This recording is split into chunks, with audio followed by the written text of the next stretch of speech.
Hello दोस्तों, मैं हूं दिनेश केवरा। मोदी जी ने 20 लाख करोड़ का पैकेज घोषित किया।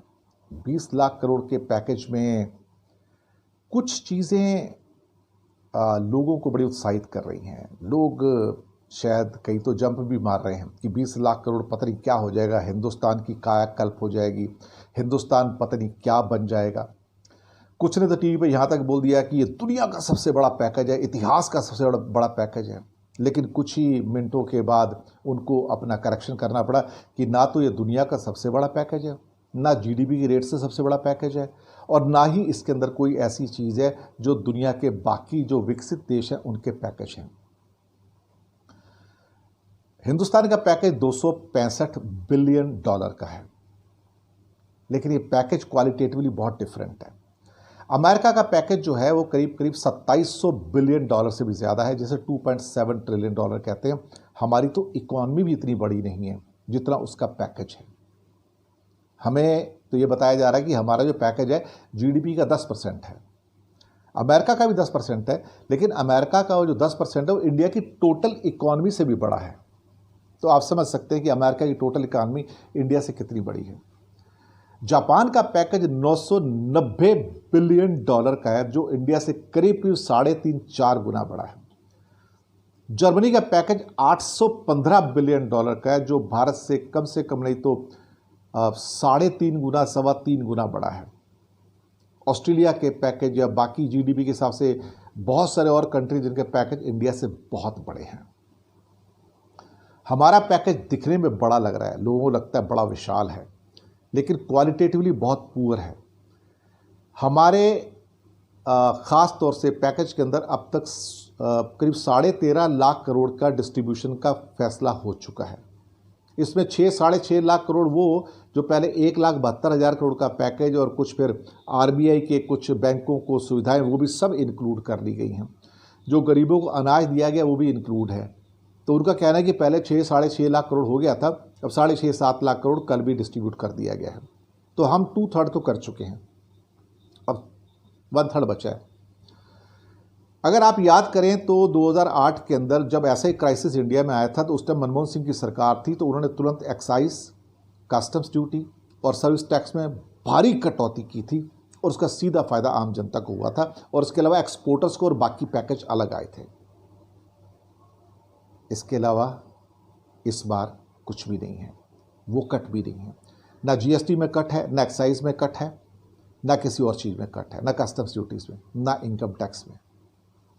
आप सोच सकते हैं कि अगर 500 रुपये की 2 किश्तें जो दी गई हैं बहुत ज़्यादा गरीब लोगों को, जिनका पूरा अमाउंट किसी भी हालत में 50,000 करोड़ से ऊपर नहीं आता, और सब अनाज वगैरह भी जोड़ दें तो सब मिल मिला के 1 लाख करोड़ ही अब तक डिस्ट्रीब्यूट हुआ है।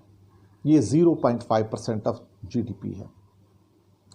कल जितना पैकेज जो घोषित हुआ सब बेसिकली इंडस्ट्री के लिए है, लेकिन वो लोन के रूप में है। तो अगर लोन के रूप में देना तो फिर पैकेज किस बात का, स्टिमुलस कहाँ है?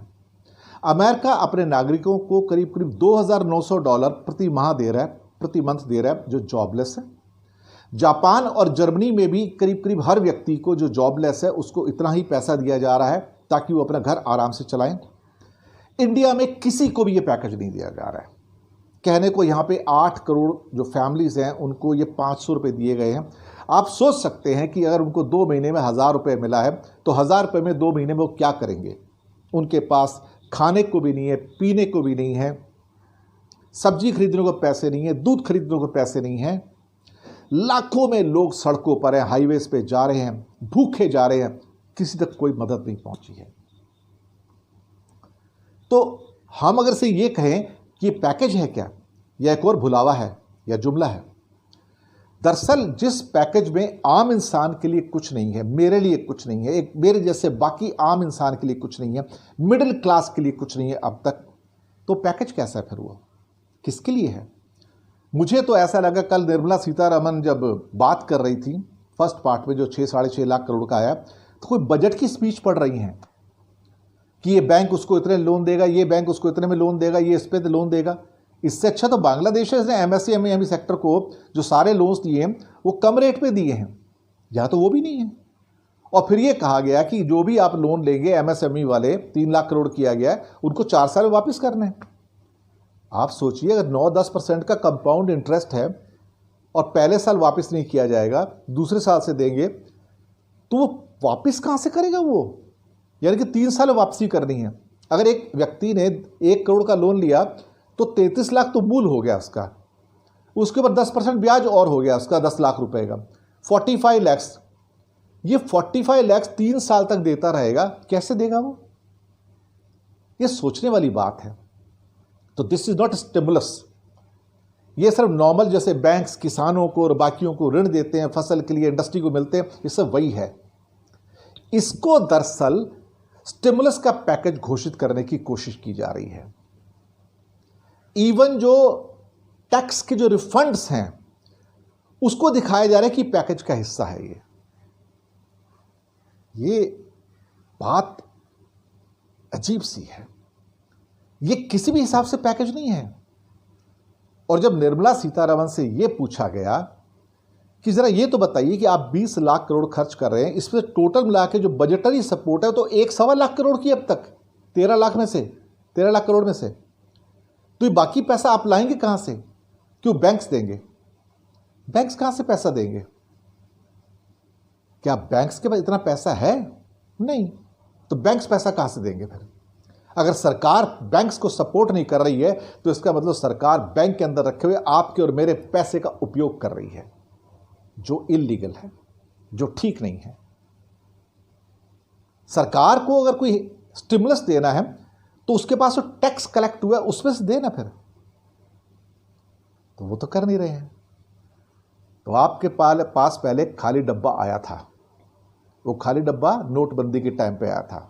आपने सोचा इसके अंदर पता नहीं क्या निकलेगा, 15 लाख हमारे लिए निकलेगा। पता लगा वो आपसे पैसे लेके चला गया, टैक्स भरवा के चला गया। उसके बाद फिर जीएसटी का डब्बा आया। लोगों ने सोचा कि इसके अंदर तो बस हमारे वारे न्यारे हो जाएंगे, इंडिया अमीर हो जाएगा। पता लगा हमसे और ज़्यादा टैक्स ले लिया गया और हम वही कारवां गुजर गया, गुबार देखते रहे, हम फिर खड़े के खड़े रह गए। और ये जुमले पिछले 6 साल से चल रहे हैं और लोग समझ नहीं पा रहे हैं कि क्या हो रहा है। इन 6 सालों में जो इकोनॉमिक प्रोग्रेस है वो मनमोहन सिंह के टाइम से ऑलरेडी कम है। 6.83 का एवरेज है जीडीपी ग्रोथ का 10 सालों का मनमोहन सिंह का, और मोदी जी का जो एवरेज है इस टाइम 5.5% से भी कम हो चुका है। 5.5% से कम है पिछले 6 सालों का ग्रोथ एवरेज। आप कहते हैं हम चमत्कारी लीडर हैं, तो फिर आपका चमत्कार इकोनॉमी के फील्ड में क्यों नहीं चलता? फिर आप यहां से क्वांटम जंप की बात करते हैं प्रधानमंत्री जी, लेकिन मुझे तो यहां इंक्रीमेंटल जंप भी नजर नहीं आता है। तो एक तरह से देखा जाए तो ये एक तीसरा खाली डब्बा आपके सामने आया है और आम जनता को कुछ नहीं मिलेगा। ये अब ऑलमोस्ट एश्योर हो चुका है। ना तो कोई इनकम टैक्स में छूट मिलेगी, ना हमारी पॉकेट के अंदर कुछ कैश इंसेंटिव आएगा जैसे जर्मनी, जापान, अमेरिका और इटली बाकी कंट्री दे रहे हैं, ऑस्ट्रेलिया दे रहा है। हमें कुछ नहीं मिलेगा साहब, क्योंकि हमारे ये पैकेज है ही नहीं। दरअसल ये पैकेज ही नहीं है जिसको पैकेज का नाम दिया जा रहा है। आप भी सोच रहे होंगे, और जिस हिसाब से व्हाट्सएप के ऊपर इस टाइम मीम्स और जोक्स चल रहे हैं, आप समझ सकते हैं कि ये सब खोखला है, बिल्कुल कुछ नहीं है इसके अंदर। फैसला तो आपका ही होता है सब। जनता आप है, वोट भी आप देते हैं, चुनते भी आप हैं। अच्छा क्या है, बुरा क्या है, ये भी आपको पता है। समझदार भी हैं आप। बाकी आपके ऊपर है, क्योंकि आप जनता हैं, आप सबके ऊपर हैं। आप जो सोचेंगे ठीक सोचेंगे, अच्छा बुरा हो। शुक्रिया आपका हमारे साथ बने रहने के लिए।